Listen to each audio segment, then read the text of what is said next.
my name is Brooke Markovichis. I'm the founder and CEO here at Allobee, and we want to make sure that you have an easy way to onboard and manage your clients successfully as a freelancer.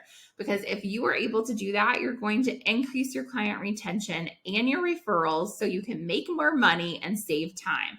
And I know that you probably started this freelance journey to have more flexibility and freedom in your life. And here at Allobee, we want to make sure that you have that ability to actually get that flexibility and freedom. And we want to take away some of the annoying or stressful parts of freelancing from your plate. So this is a 5-part video series. This is the second video, and we're talking about scope setting. So one of the most important things that I learned in my project management background was setting the scope for a project, and that every single part of that project needs to have a very clear scope. Because if there isn't a clear scope, project creep will start happening. And if you don't have something to go back to refer to as the scope, you're going to be doing a lot of extra work as a freelancer to make that client happy. That's going to be frustrating for you. So how you're going to do this, it's really, really simple. We provide a great way for you to do it at Allobee, which I'll show you in a minute, but you want to make sure that you're clearly documenting this. So at Allobee, you can document it right in the project, whether you're bringing the client or we bring a client to you. And you want to make sure that it's very clear. It doesn't have to be this long document that you're giving to the client, but a little, small paragraph descriptor and some bullet points of what you're going to achieve during that project, whether it's a set block of hours that you're going to achieve for that client, what in a perfect world is going to be completed during that time. And then I also like to include that, what things need to be given to you as a freelancer to make sure that that scope occurs. So make sure that that scope is really tight, really clear you have it right in the project, or you're sending that to the client so they're very aware of it and you can refer back to that. The other thing that's really important when you're scope setting is to check back in with that scope on a regular basis.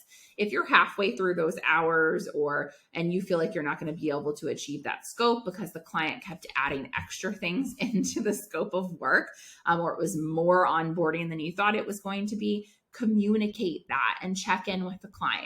In the next video, or 2 videos from now, I actually talk about how to have that consistent communication. But I think it's really important that, especially with the scope, that you're considering that and making sure that the client is aware that the scope might, change and shift a little bit because they're adding more to the scope.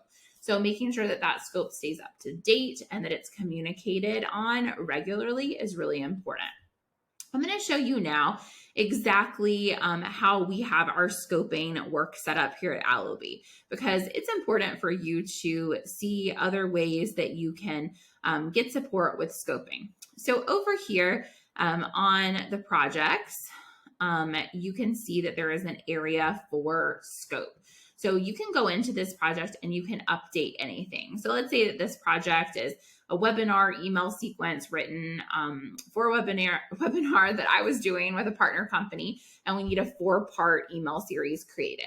This is a pretty high level scope, but pretty clear. We need four emails to go out. It's a webinar. And that's what I want to make sure that's being delivered. So like I said, it doesn't need to be complicated, but you can add in more if you want to.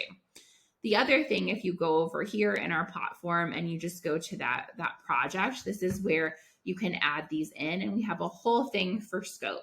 And you want to just make sure that this is really simplistic and easy to understand for that client. Add some bullet points, some 1, 2, 3, bold stuff, link stuff, whatever you need to do to make sure that it's very clear that this is what's going to be completed and what is the end date for this to happen. So when is this going to be done? You need to set a date, because if not, a client is going to try to go for 3 years and get as much information and as much work as they can from you. So really setting an end date for that scope is really essential. If you need to go an extra week because you get sick or something else happens, fine, but make sure that you're setting that end date for the scope as well.